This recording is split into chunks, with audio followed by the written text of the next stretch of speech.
to GESP podcast. We are here to reimagine the playing field in women's sports with female game changers. My name is Ruza FA of Serbia grassroot manager, sports industry specialist, and former football referee. Let's empower the girls with this episode, and big round of applause for my next guest. Here we are with another judoka in our series in GSP podcast, where we are reimagining the world of women's sports. I have a really big pleasure to welcome today Katerina Nikoloska, who happens to be really passionate and involved in judo her entire life. So I can say whose life is judo, especially speaking about the huge achievement about being the first judo athlete from North Macedonia who competed at the Olympic Games in Rio. So really big pleasure for having you here, and welcome to GSP podcast. Thank you for inviting me on this podcast, and I hope we will have a very good conversation today.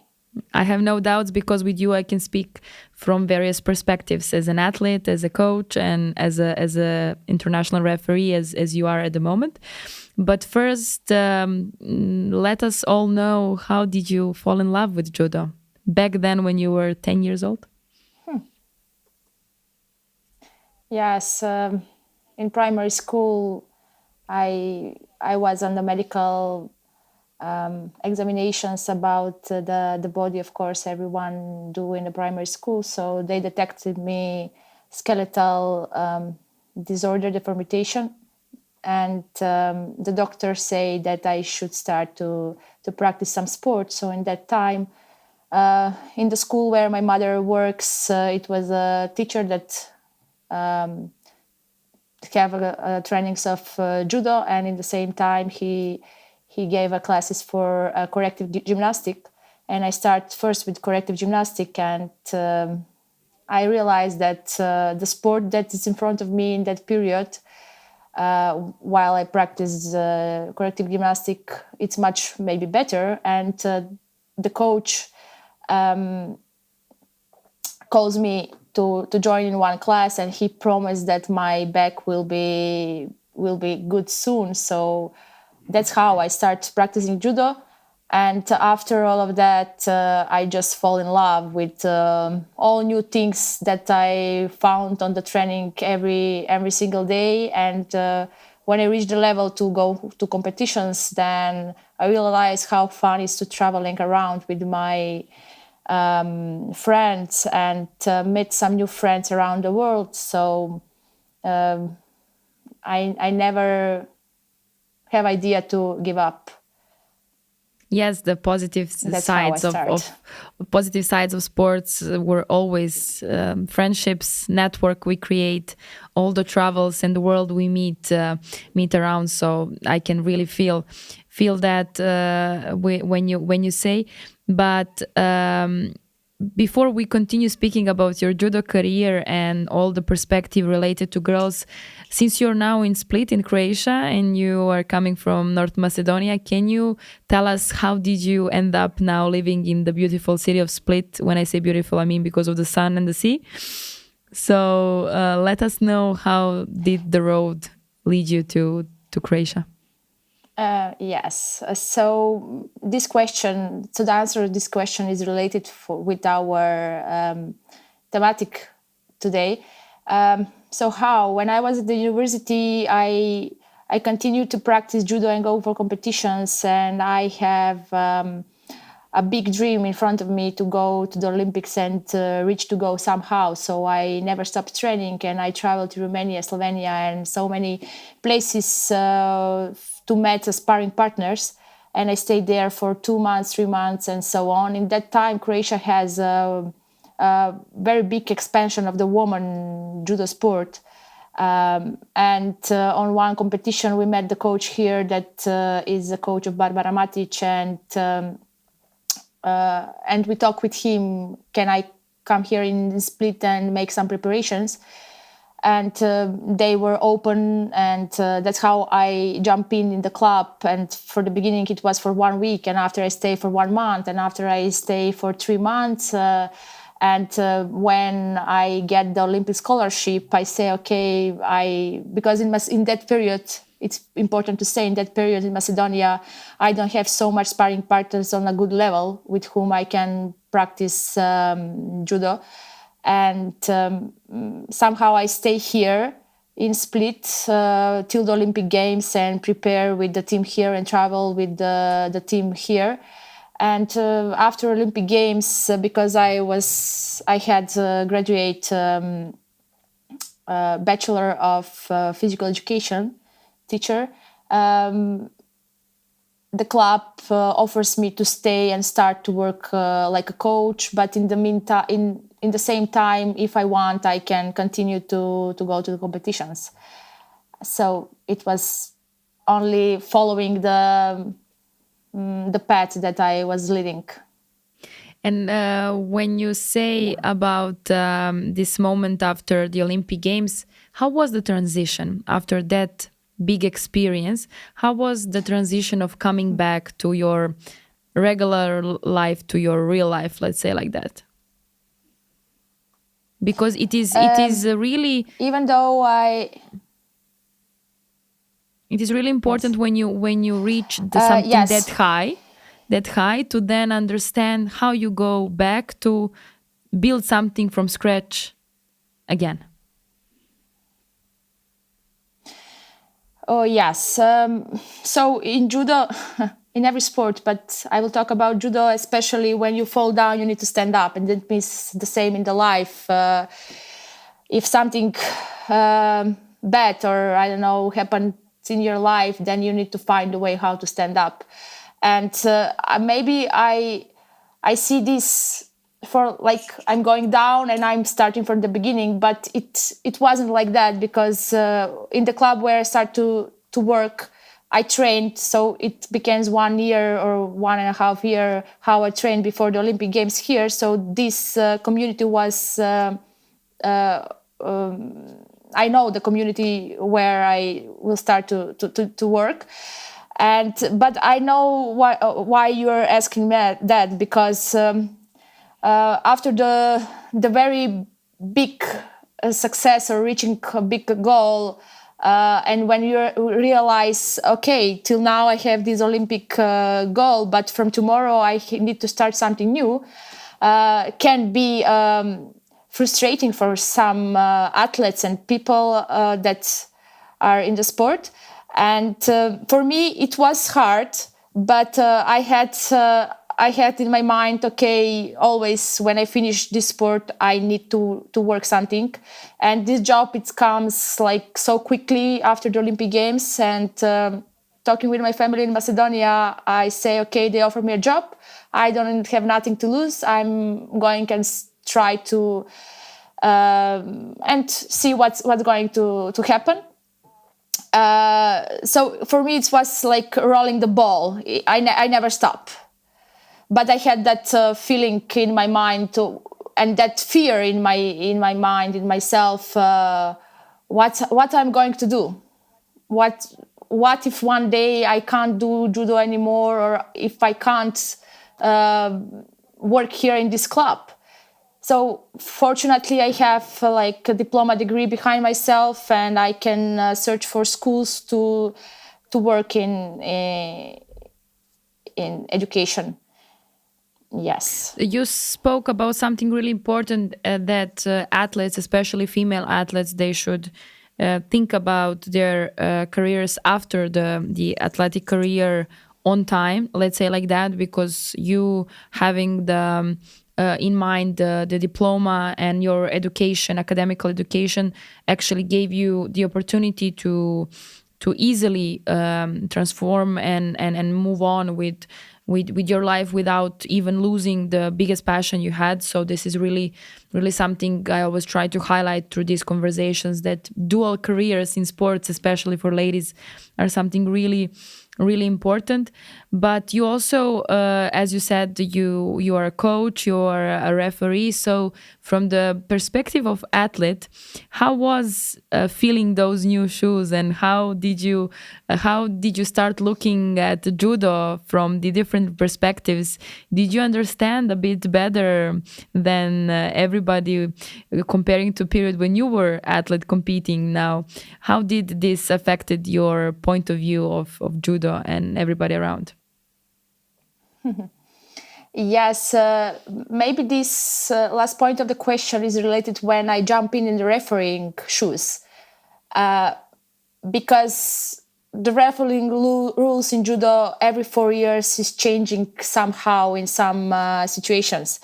But when we talk about the dual career, and through my study at the university and practicing judo and traveling around, also I have some projects of saving an environment and opportunity to meet some people outside of the sport.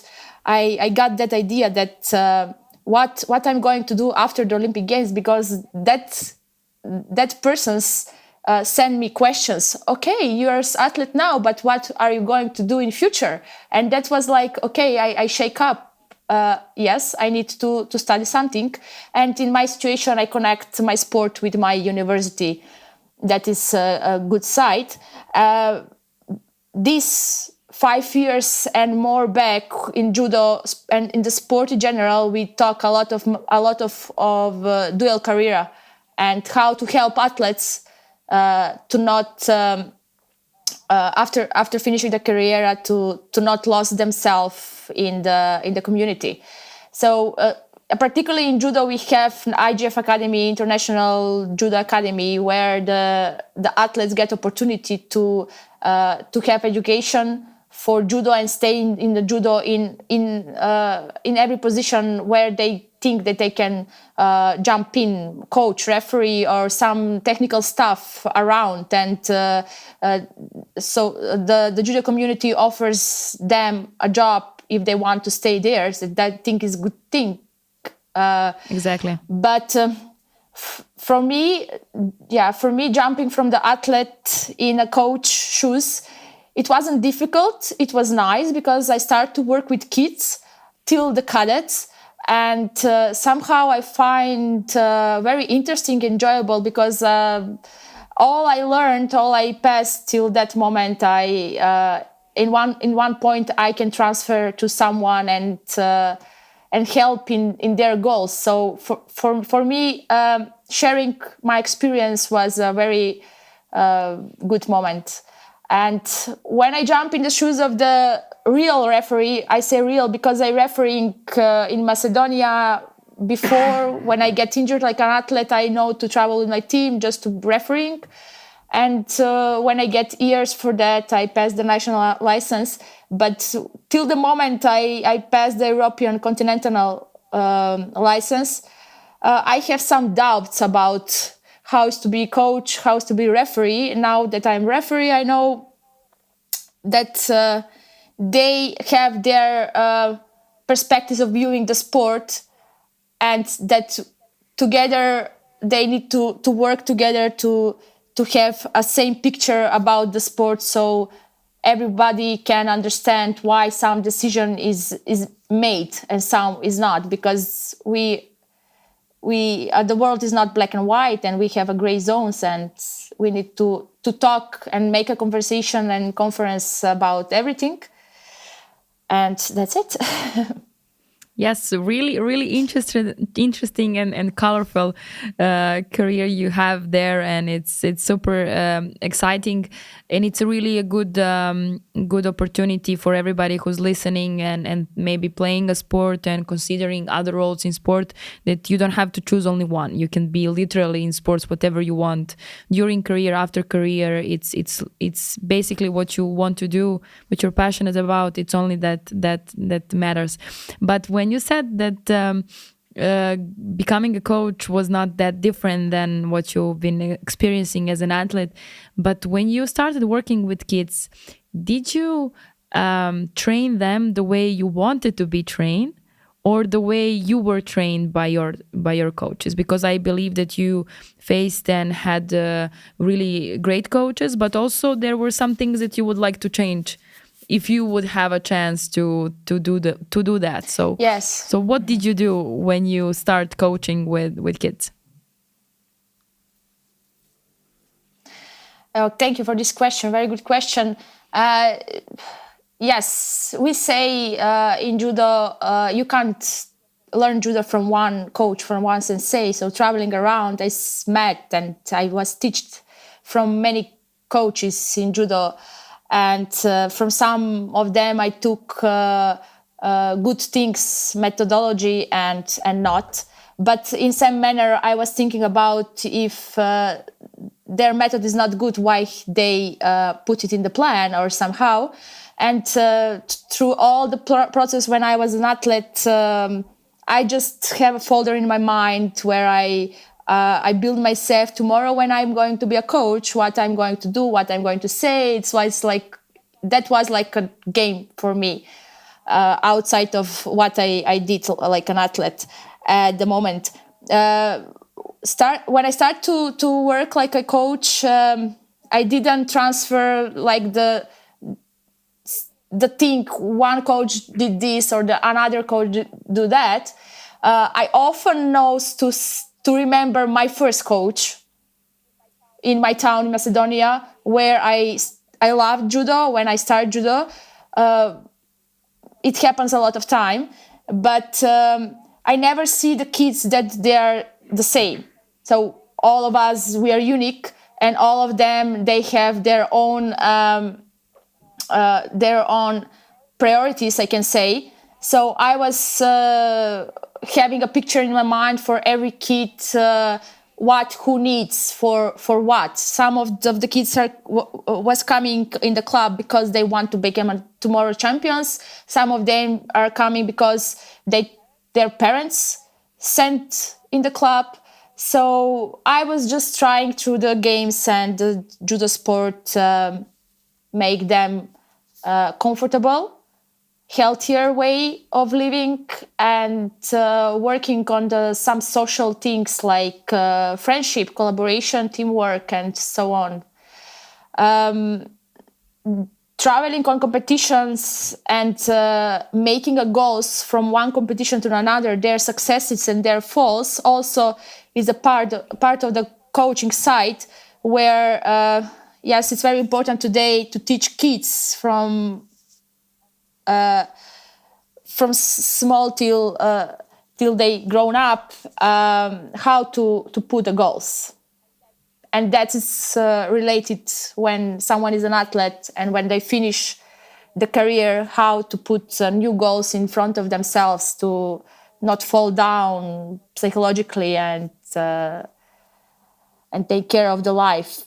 Because outside of the athlete career, there is a life also. Exactly. But I need to mention one thing here. It was hard for me changing from coaching perspective to a teacher perspective. So I'm 1 year in the school, and for me, why is that? Can you elaborate? Can you elaborate the differences, and where are the differences between coaches and teachers when we speak about working with kids? Yeah. When we're speaking about coaching, like in a club and teaching in a school on the PE lessons, the difference is where in the club the kids are coming because they want to come and they're focusing on the sport, on the goal, on the training. They jump in the community outside of the school where they met their friends around from not only from their school but another friends from the town, and they travel together, share the moments. And in the school, they know that they need to go on that class, and often we don't meet so much athletic kids in the school. even if we work on it and try on it. And I think that this informal education of the school is very important outside of the school because of that. Exactly. It builds healthier nation, healthier people, more confident people, who are actually ready to have a good social life thanks to those activities you mentioned, and that's for sure. But a lot of us also fell in love with sports through our PA teachers. So basically, there is a connection in there too, because having an Olympian as a PA teacher, well, it would be a dream come true for me, if you ask me, as a kid who really loves sport. So this is really something the kids that are under your teaching methods should really be happy and proud about. But I think they will understand that when they're a bit older, comparing to now. But when you think of kids, especially girls now, and when you were a girl, when you started, or maybe during your career, what are the main differences between girls, especially those coming to sports?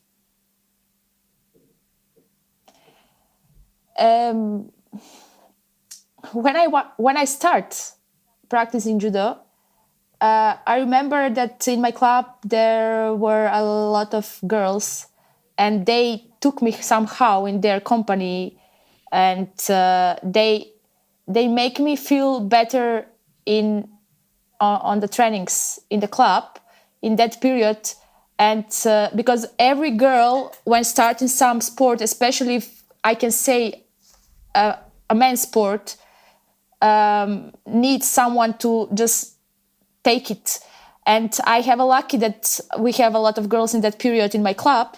And when I fell in love after that, doesn't matter for me, there is a boy or a girls, because after 3 or 4 years after it, the number of the girls increase, and I need to be with the boys. So I've been with the boys a lot of period of time on the trainings. Working on joining the girls in the sport clubs, I think it's very important. Of course, for their confidence, but healthy life. We mentioned the goal settings, of course, and I don't know. And when we think of, when we were younger, we would maybe dream of one day I would do this like that, or if I can change this, it would be like that. So what you wanted to change, or what is your dream, how the dream arena for you in girls in sports look like? What do we miss now in sports, both amateur, professional, for the girls, that we need to have them more, to help them feel comfortable more, to actually own that field? I think that we need more supportive environment that can foster their growth, not only as an athlete but as a person. So maybe access of the training facilities, knowledgeable coaches, coaches that believe in girls' potential and the community, that one day they can become champions, and don't put away the girls and say they can't be. So everyone can be. I think that's its priority in our society. So a supportive environment and knowledgeable coaches who can believe in the girls' potential. I think that we need that much more in our society. And speaking of environment, who was your biggest supporter, and how did you feel during your career as an athlete who participated in so many European championships, world championships, masters, Mediterranean games, even Olympic games, who was that one person who never stopped believing in you during your life and sports career? My mother, definitely. My mother, my family was that support in all time. After them, my coaches who work with me.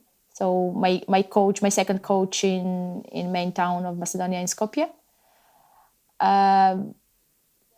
The friends around me who support me and understand my dream, my goal, even if the moments when I don't come back home with the medals. But I was only focused on my goal, and I receive every critics from outside, and I transform it in a positive way, and I didn't let some negative talk affects my plans, what I have met like a goal and dream. What I can hear in this episode is a talk from somebody who is really strong mentally. So how did you build that resilience and that mental strength of yours, who actually helped you achieve all the things that you achieved in your career, especially because we do know how big pressure you felt during your career, and it was something that really could hurt you in terms of cracking under that pressure, doubting in yourself, or whatever that came there, because you really have and had high expectations from yourself. You were focused on really high goals. So how did you manage to become this strong mentally, knowing that behind that there were so many challenges to actually be that tough? Think about that. I think it just happened. So I don't know, the support of my mother, my family, and the support of not giving up when you have some obstacle, and that is like giving a hand to me to stand up and jump over that obstacle. I think that is the way. Sometimes when you feel you can't anymore, you just stand up. And if I relate that with the trainings or the other activities throughout years and the day, when you wake up, I can't go on training or I can't go to the university, you say, okay, I have the goal. For this goal, I need to have a discipline, and I need to go further more, because I want at the end to finish in the place where I dream of. And I think that the process of all this make me mentally strong. However, we need to fight every day in the life about this. So now how we're talking, you say I'm mentally strong, but I can say I build myself through the process, but that process is never stopping, because we continue to live and we need to fight. And here I can say that the previous experience that I got from all these obstacles, reaching the goals or not reaching the goals, just is helping me how to react in the future in some situations, how to behave myself in front of, I don't know, in the athletes, teachers, friends, community, refereeing decisions. So everything is an experience. And the important message here is don't be afraid to fall down and make a mistake, because only from the mistake you can learn something. And I think that's the key point. I had a lot of lost fights, a lot of lost competitions, but my mother, my coach, my family never say you're not good enough. We will not spend money for the next competition. They just see the passion in me, how how I want to do that, how happy I go to the trainings and contribute to that community. And I think that's the key point where we build our character and personality. Well, I can also add that strong women are raising the strong woman, which also your example of, and speaking about your mother as your biggest supporter, it's definitely something that can relate to that. I think so. Sometimes around ourselves we see, it's not good to say, but we see mothers that maybe not support their kids. I can say not support every mother, support the kids, but maybe we need more education for the mothers that are not coming from the sport, how to support their girls, especially in the way of viewing themselves in front of the life. By this I mean, yes, we like a woman's, we by the nature we need to give a birth, but also we if you want to build a strong environment and community, we need to change ourselves to make better tomorrow. And by this, supporting mothers needs to support their girls. I mean, every of us is struggling in life, and only by supporting each other we can be better, and we can be stronger, and easily we can pass the obstacles. Thank you very, very much for this supportive conversation, because there are so many messages we can take from here and really discuss it further with all those girls that are coming after us and that can grow through our help. But what I can really highlight is you saying how important is the entire process, and that the process never stops. And this is really what I am going with from this conversation, and that we will try to pass on to next generation of girls who dream to be in a position where you've been. So I really believe that young Katerina can be proud of what you have become at this point. Yeah, I can say that I reached my goal, that's for sure. And I can say to young generations, don't be afraid to make a goal. After I reach my goal, I realize how important it is. And I realize at that moment I didn't know what I'm doing. I'm just leading the plan. But having a goal and making a plan for it, it's very important in the life. Phenomenal. Thank you very much for your time and for being part of this GSP podcast, supported by European Union, who was really taking care of girls and opportunities that we have in sports these days to help us build better personalities and stronger characters. Thanks a lot for being our guest. Thank you so much for inviting me. Big shout out to European Union for co-financing this project as a part of the cooperation partnership in field of sports.